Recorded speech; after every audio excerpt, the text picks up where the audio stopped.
로마가 등장하여서 세상을 지배할 그때에 바로 예수님께서 이스라엘 땅에 오셨다는 것입니다.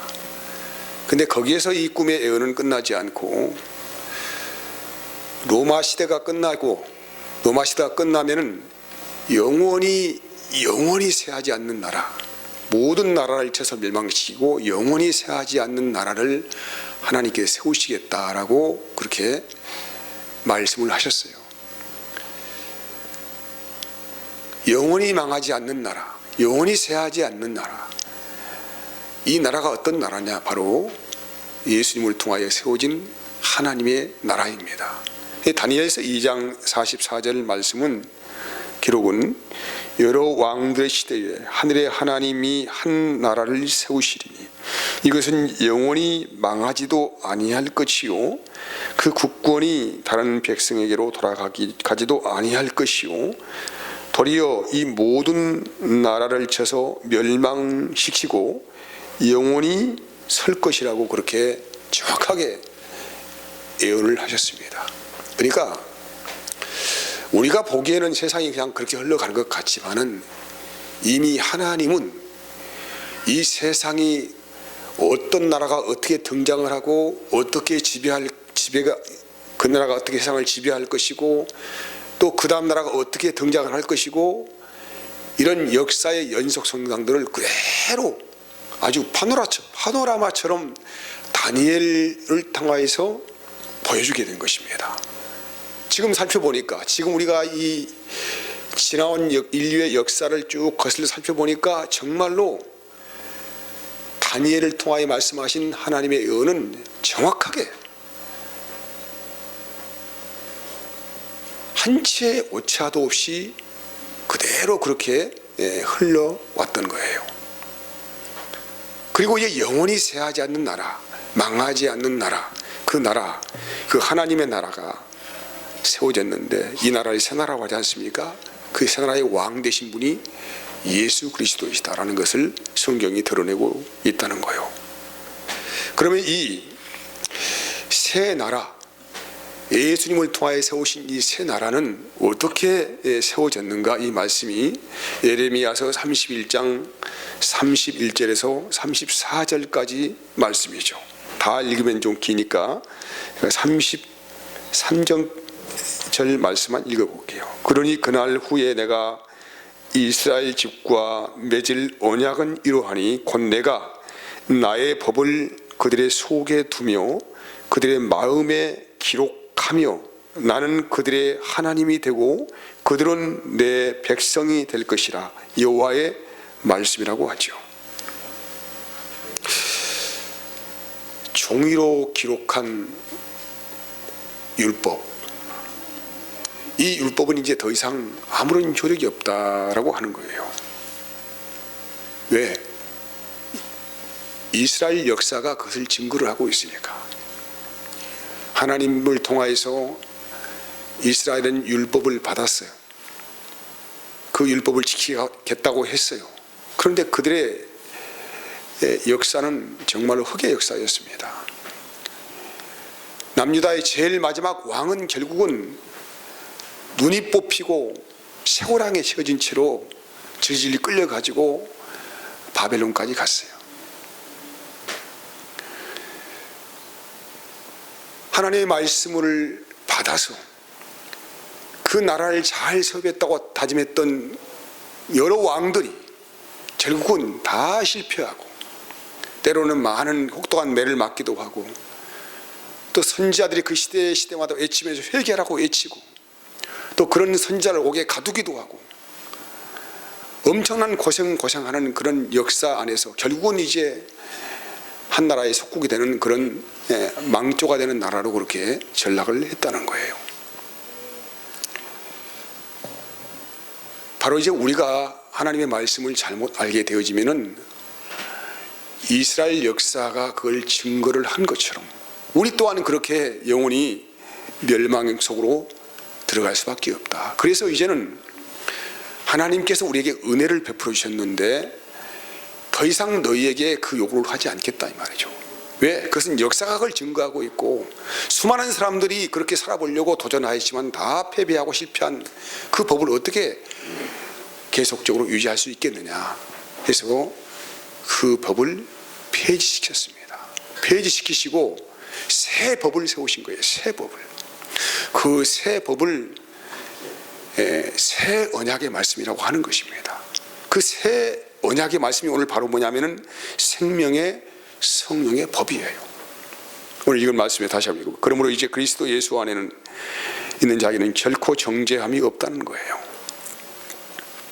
이는 그리스도 예수 안에 있는 생명의 성령의 법이, 죄와 사망의 법이 뭡니까? 율법 아닙니까? 그래서 죄와 사망의 법에서 너를 해방을 했다는 것이죠. 이게 굉장히 중요한 대목입니다. 율법은 굉장히 겉으로는 포장지가 근사해요. 정말 선한 말씀이고 의로운 말씀이고 정말로 멋진 말씀이에요. 그런데 모든 사람이 이 율법의 요구에 대해서 실패하고 좌절을 맛보았습니다. 그래서 하나님께서 우리를 살리시는 법을 새롭게 우리에게 주셨는데 그 법이 생명의 성령의 법, 이 새 언약의 말씀이에요. 이제 이 법은 글로 쓴 법 조문이 아닙니다. 하나님이 친히 거룩한 영으로 우리 안에 오셔서 우리의 심령 깊은 곳에 영원히 지워지지 아니하도록, 영원히 잃어버리지 말라고 우리의 마음 깊은 곳에 무엇으로 썼냐면은 머물러 쓴 것이 아니란 말이에요. 예수님의 십자가 흘린 피로 우리의 깊은 가슴에 새기는 말씀이에요. 내가 너희의 죄를 용서했다. 내가 너희를 사랑한다. 머물러 쓴 말씀은 지워지고 또 형식화되어지고 굳어지고 변개될 수도 있고 덧붙여질 수도 있어요. 그런데 우리 하나님께서 성령으로 역사하여 주시어서 예수의 피를 가지고 쓴, 보혈의 피를 가지고 쓴 이 기록된 말씀은 우리 안에서 생명으로 역사하는 것입니다.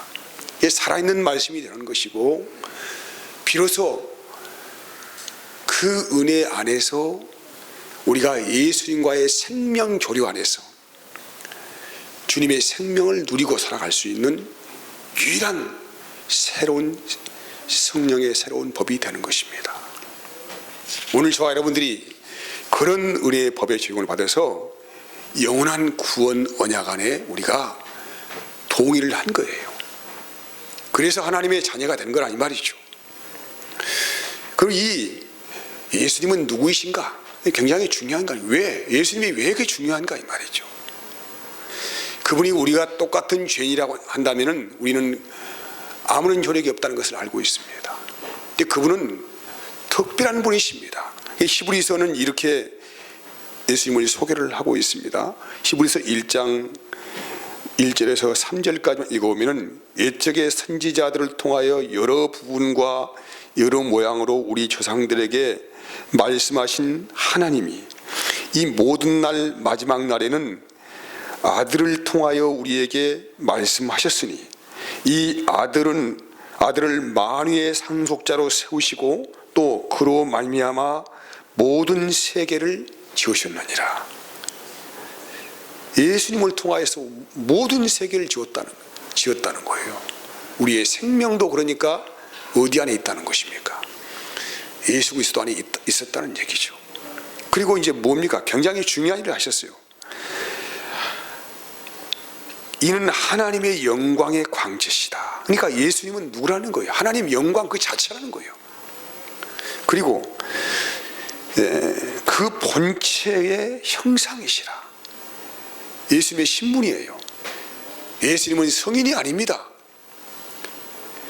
하나님 영광의 광채 자체이시고 하나님 그 본질적인 본체 자체이신 분이 바로 예수 그리스도이시다. 근데 그분이 무슨 일을 하셨느냐? 그의 능력의 말씀으로 만물을 붙드시며 또 뭘 했어요? 죄를 정결하게 하는 일을 하시고 높은 곳에 계신 지극히 크신 이의 우편에 앉아 계신다. 가장 중요한 말씀이에요. 만물을 만드신 그분이 무슨 일을 하셨냐면은 우리의 죄를 정결하게 하였다. 죄를. 여러분, 다시 말씀드립니다. 죄가 무엇인지를 알려면은 반드시 선한 것이 무엇인지 알아야 돼요. 선한 것이 무엇인지를 모르면 죄를 전혀 구별할 수 없다는 것이죠. 그래서 하나님께서 이스라엘 백성들에게 율법을 주셔서 하나님의 선한 말씀이 이것이다. 이렇게 살면 행복해져. 병도 걸리지 않아. 무병장수할 수 있어. 부유하게 살 수 있어. 모든 조건의 약속을 다 하시고 너희들이 율법만 잘 지키면 부자도 될 수 있고 건강하게 살 수도 있고 화목한 가정 이룰 수 있고 내 이웃과도 잘 살 수 있고 아주 멋진 인생을 살 수가 있는데 그 의의 의로운 선한 말씀을 알고 있으면서도 살 수 없는 안타까운 현실을 말씀을 하고 있는 거예요. 사랑하는 여러분, 우리의 가정이 어떻게 유지가 돼야 합니까? 어떻게 유지가 돼야 될까요? 여러분, 우리의 가정이, 우리의 교회가, 우리의 속한 공동체의 모든 것들이 어떻게 좀 구성이 됐으면 좋겠어요. 그래서 주님을 알면은 그게 바로 해답이 있다는 것을 말씀하고 있습니다. 죄를 정결하게 했어요. 죄라고 하는 것은 다른 편으로 성령 세례 받은 사람이라고 말을 합니다. 하나님의 거룩한 영, 깨끗한 영이 더러운 우리의 영 안에 왔다는 얘기예요. 그래서 성령이라는 거예요. 성령이 우리 안에 오셨다. 이 말을 우리가 세례받았다. 왜? 세례라는 것은 깨끗하게 신을 위해서 의식을 말합니다. 이게 하나님의 거룩한 영이 우리 안에 온 사건을 세례받은 사건. 어떻게 우리를 깨끗하게 하셨느냐? 우리의 죄를 그냥 없는 걸로 더 이상 묻지 않으시고 없는 걸로 해버리겠다. 제하해버리겠다. 너희가 과거에 네가 율법 몇 조 몇 항을 어겼는데 내가 더 이상 그거 문책하지 않을게. 죄가도 묻지 않을게. 너는 이제 율법이 무슨 요구를 한다 할지라도 너희는 자유로울 수 있어. 해방되었어.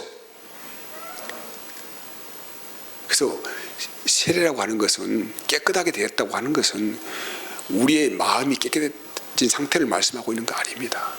생각해 보세요. 저와 여러분들이 예수님을 전제 믿고 있다고 해서 깨끗하게 삽니까? 그렇지는 않잖아요. 여전히 우리는 많은 허물을 가지고 있어요. 여전히 우리는 많은 욕망 안에서 끝없이 때로는 내 자신에게 나를 요구하고 있고 상대에게도 그렇게 요구를 하고 있습니다. 그래서 깨끗하게 우리가 되었다고 하는 말씀은 하나님께서 우리의 죄와 허물을 묻지 않으시겠다, 요구하지 않겠다, 이런 말씀이라는 것이죠.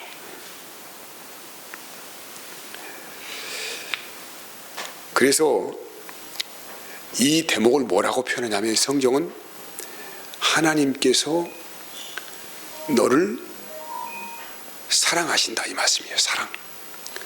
사랑하기 때문에 너희의 죄와 허물을 묻지 아니하시고 가려버리시겠다.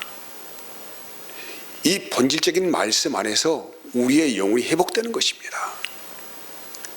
여러분, 율법이라고 하는 것은 하나를 잘 했다고 해서 그게 우리에게 다른 것을 요구를 하지 않는다는 것이 아니고, 하나를 요구하면 둘을 요구하고 2를 요구하면 3개를 요구하고 또 3개를 하면은 4개를 요구하고 끝없이 우리에게 그렇게 요구해서 그 엄청난 그 중압감을 가지고 우리가 살아갈 수밖에 없는, 무거운 짐을 가지고 살아갈 수밖에 없는 그런 정말 일생 율법의 노예로 살아가는 그런 결과를 초래하게 되기 때문에 하나님은 더 이상 거기에 대해서 너에게 자유를 주겠다, 묻지 않겠다 하는 것입니다.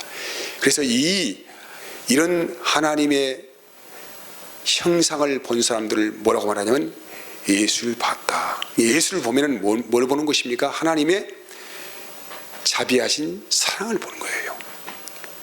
그래서 하나님의 영광을 봤다고 하는 것은 그 하나님의 사랑을 봤다는 것입니다. 이 하나님의 사랑을 보면은 비로소 이제 하나님의 영광이 무엇인가에 대해서 알게 될 것이고, 하나님께 영광을 돌리며 살아야 된다는 것이 무엇인지를 비로소 알게 되는 것입니다. 우리가 어떤 일을 잘해서 영광 돌리는 것이 아니고 진짜로 하나님께서 우리의 삶을 통하여서 우리 자신들을 통하여서 영광 받으실 일이 무엇인가를 우리가 분명히 알게 되는 은혜를 잊게 된다는 것입니다. 이사야서 53장 6절에서 5절 6절 말씀 보면은 그가 찔림은 우리의 허물 때문이요 그가 상함은 우리의 죄악 때문이라. 그가 징계를 받음으로 우리는 평화를 누리고 그가 채찍에 맞음으로 우리는 나음을 받았도다. 우리는 다 양 같아서 그릇 행하여 각기 제 길로 가거늘 여호와께서는 우리 모두의 죄악을 그에게 담당시키셨도다. 그래서 여러분, 믿는다고 하는 것은 죄인이 받을 형벌을 예수께서 대신 받으시는 사실적인 고백을 말하는데, 이 고백은 내가 한순간에 죄를 회개합니다 이런 고백이 아니죠. 우리가 잘못하면은 그 말의 언전술에 속아버릴 수 있는데, 고백이라고 하는 그런 고백이 아니고 우리가 주 앞에 가는 그날까지 우리가 우리의 삶을 통하여서 정말로 내가 율법의 저주에서 해방받아서 참된 자유로 살아가는 사실적인 고백을 하는 것입니다. 이 고백은 어떻게 나타나느냐? 바로 주께서, 예수님께서 나를 사랑하신 것 같이 너희도 서로 사랑하는 이 고백을 통하여서 하나님께 영광을 돌리게 된다 이 말이죠. 여러분, 우리가 말로 우리가 무엇을 해서 구원받고 안 받고 그런 차원이 전혀 아니라는 것을 우리가 다시 한번 좀 확인했으면 좋겠어요. 이분법적으로 살아가면은요, 어떤 일을 하면은 저주고 어떤 일을 하면 복이고 이런 형태가 되는 게 아니죠. 어떤 일을 하면은 지옥이고 어떤 일을 하면 천국, 이런 형태가 아니라는 거예요. 이 구원의 메시지는 우리의 일생을 통하여서 하나님께 고백되어야 할 사실적인 고백입니다. 정말로 하나님께서 영광 받을 일이 무엇인가에 대해서 내 삶을 정리하고, 그때부터 이제 내 이웃과의 관계 개선뿐만 아니라 내 자신과의 관계 개선이 이루어지게 된다 이 말이죠. 그래서 이런 은혜가 이제 우리의 삶을 주장하게 되면은 회개한 사람이다 이렇게 말할 거예요. 회개. 밤새워 기도한다고 회개되는 거 아니에요. 회개라고 하는 것은 이제 비로소 새로운 모습으로 살아가는 형태를 말씀하고 있습니다. 이것을 성령을 누리며 살아간다, 성령의 인도를 받고 살아간다, 이렇게 조금 어려운 말로 할 수가 있는데, 과거에 우리가 어떻게 살았습니까? 내 육체의 정욕을 위하여 살아갔어요. 이 정욕이라고 하는 말은 이제 그릇된 어떤 가치를 가지고 살았다는 얘기죠. 잘못된 의식에 끌려 내가 가면서 살아왔어요. 내 육체의 욕망을 이루는 것이 최고의 인생의 목적이었어요. 근데 이제는 그 정욕의 시간을 벗어버린다는 것이, 어떻게 벗어버리느냐? 그것은 이제는 성령을 구하면서 성령을 따라 살기 때문에 그 정욕의 욕망을 벗어버릴 수가 있다라는 것입니다. 그래서 갈라디아서 5장 16절에서 18절까지 말씀은 내가 이르노니 너희는 성령을 따라 행하라. 그리하면 육체의 욕심을 이루지 아니하리라. 육체의 소욕은 성령을 거스르고 성령은 육체를 거스르나니 이 둘이 서로 대적하므로 너희가 원하는 것을 하지 못하게 하려 함이니라. 너희가 만일 성령의 인도하신 바가 되면 율법 아래에 있지 아니하리라고 말씀하는 거예요. 성령과 육체의 소욕은 늘 분쟁하게 되고 있습니다. 우리는 항상 두 가지 마음이 있어요. 우리 안에는요. 성령을 따라 살고자 하는 마음이 우리 안에 있기는 있습니다. 그렇잖아요? 있는데 늘 그 성령을 따라 살지 못하도록 육체의 소욕이 늘 우리를 공격을 하고 있어요. 이 신자의 삶이 자칫 잘못하면 이 중간 회색지대에 들어가서 이렇게도 가지 못하고 이렇게도 가지 못하고 어떤 상태에 뜨뜻 미지근한 상태에 그냥 머물러 있는 거예요. 뜨뜻 미지근하다는 거예요.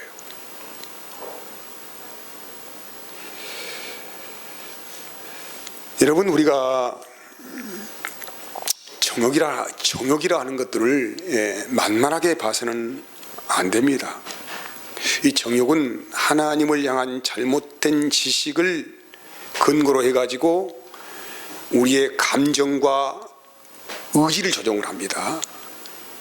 그러니까 대부분 여러 가지 하나님 말씀에 혼잡이 있는 것이 뭐냐면은 이 정욕이라는 문제가 우리 삶에 이렇게 깊이 개입되어 있는 것이기 때문에 그렇거든요. 이것은 그냥 있는 것이 아니고 우리의 마음을 혼돈시켜서 우리의 감정과 의지를 조절하고 이 감정과 의지가 지배되어지면 비로소 어떻게 정복이 되는 것이 육체까지 정복이 되는 것입니다. 정복이 되는 거예요. 그러니까 이걸 좀 다른 말로 표현해 봅시다. 어떤 사람이 바람났어. 근데 이 바람이 그냥 납니까? 자기 마음이 움직였다는 얘기죠. 자기의 감정이라는 것이 자극받아 가지고 움직였어요. 의지가 발동이 되는데 의지가 발동이 되는 순간에 몸도 따라간다 이 말이죠. 여기에 무엇이 있느냐? 자기의 육체의 소욕이 그게 개입되어 있다는 말입니다. 이 정욕이라고 하는 것은 그냥 있는 것이 아니고 반드시 우리의 감정과 의지를 조절해가지고 육체까지 점령해서 완전히 그냥 넉다운 시키는 일을 하게 된다. 그래서 우리는 늘 우리 안에서 분쟁한다. 분쟁. 하나님의 사람들이 내가 성령을 따라 살 것이냐, 정욕을 따라 살아갈 것이냐, 이 분쟁이 있는데 여기에서 우리는 늘 선택을 하는 것이다 이 말입니다. 그냥 하나님이 은혜 주시니까 딱 그렇게 하는 것이 아니고 이런 갈등의 구조 안에서 우리는 어떤 길을 택할 것이냐, 이 문제를 가지고 심각한 고민을 하는데 그 고민의 결말은 항상 그리스도인들은 뭘 하는 거예요? 성령을 따라 행하라 이 말이에요. 로마서 7장 20절에 이렇게 읽으면 이런 말씀이었어요. 이건 바울 사도의 고백이에요. 내 속사람으로는 하나님의 법을 즐거워하되 내 지체 속에서 한 다른 법이 내 마음의 법과 싸워 내 지체 속에 있는 죄의 법으로 나를 사로잡는 것을 보는도다. 오라 나는 곤고한 사람이로다. 이 사망의 몸에서 누가 나를 건져내리야. 우리 주 예수 그리스도로 말미암아 하나님께 감사하리로다. 그런즉 내 자신이 마음으로는 어떻게 합니까? 하나님의 법을, 육신으로는 죄의 법을 섬기고 있다라고 그렇게 엄청난 그런 갈등을 하는 거예요. 성령 충만한 바울이 모든 것을 이길 수 있다고 우리가 생각하고 있던 바울이 이 마음 안에서는 끝없는 분쟁의 역사가 있다는 거예요. 근데 결정은 결국은 무엇입니까? 예수 그리스도다. 성령을 따라 살아갔던 것이죠. 사랑하는 여러분, 어렵고 힘든 결정이라 할지라도 우리의 결론은 늘 어떤 결론입니까? 성령을 따라 살아가는 것입니다. 갈라디아서 5장 14절에 이렇게 요구합니다. 온 율법은 내 이웃 사랑하기를 내 자신같이 사랑하라 하신 말씀에서 이루어졌다고 말씀하고 있습니다. 결국 이제 율법의 주제가 뭐냐면은 하나님의 사랑이 이렇게 나타난 바 되었다는 거예요. 어떻게? 예수님을 통하여 하나님의 사랑이, 이 마음속에 있는 사랑이 우리에게 전달되었죠. 얼만큼 하나님께서 너희를 사랑하는 것인지를 아느냐. 그래서 예수님께서 하나님의 본체의 마음을 가지고 오셔서 우리를 위하여서 모든 저주의 형벌을 받으셨다는 사건을 가지고 우리에게 하나님의 사랑이 이렇게 나타난 바 되었다. 그래서 하나님을 봤다고 한 사람들은 하나님의 사랑을 본 것이다. 어떻게 봤느냐? 그 예수님을 통하여 하나님의 사랑을 보았다. 이렇게 말씀을 하는 것이죠. 이렇게 됨을 통하여서 비로소 우리는 이제 이 신자들은 이 세상에서 어떠한 모습을 가지고 살아가야 할 것인가에 대한 정답을 우리에게 요구를 하고 있습니다. 답이 뭡니까? 사랑이다 이 말이죠. 이 사랑을 어떻게 할 것이냐? 그것은 이제 요한복음 13장 34절에서 35절까지 말씀은 새 계명을 너희에게 주노니 서로 사랑하라. 어떻게 사랑하냐? 내가 너희를 사랑한 것 같이입니다. 그러니까 이거 인간적인 사랑이 아니야. 이게 이제 아가페적인 사랑이라고 이야기하잖아요. 인간적인 사랑은 실패만 거듭하고 결국 가슴앓이하고 상처만 남깁니다. 여러분 생각해 보세요. 우리가 살아온 일생이 인간적인 사랑에 덫에 걸려 살게 되면은 아내와 남편이 사랑에 실패한 아픔의 상처를 가지고 있고, 부모와 자녀가 사랑의 상처를 가지고 있고, 이웃과의 관계의 사랑의 상처를 가지고 살아갈 수밖에 없다는 거예요. 그래서 우리에게 주시는 진정한 진리의 말씀은 내가 너희를 사랑한 것 같이입니다. 내가 너희를 사랑한 것 같이 서로 사랑하라. 너희가 서로 사랑하면 이로써 모든 사람이 너희가 내 제자인 줄 알리라 라고 우리에게 말씀을 요구할 수 하고 계십니다. 오늘 여기까지 말씀하고, 그러면 이 사랑을 어떻게 우리가 할 것인가에 대해서 또 다음 시간에 연결시켜서 말씀을 전하려고 합니다.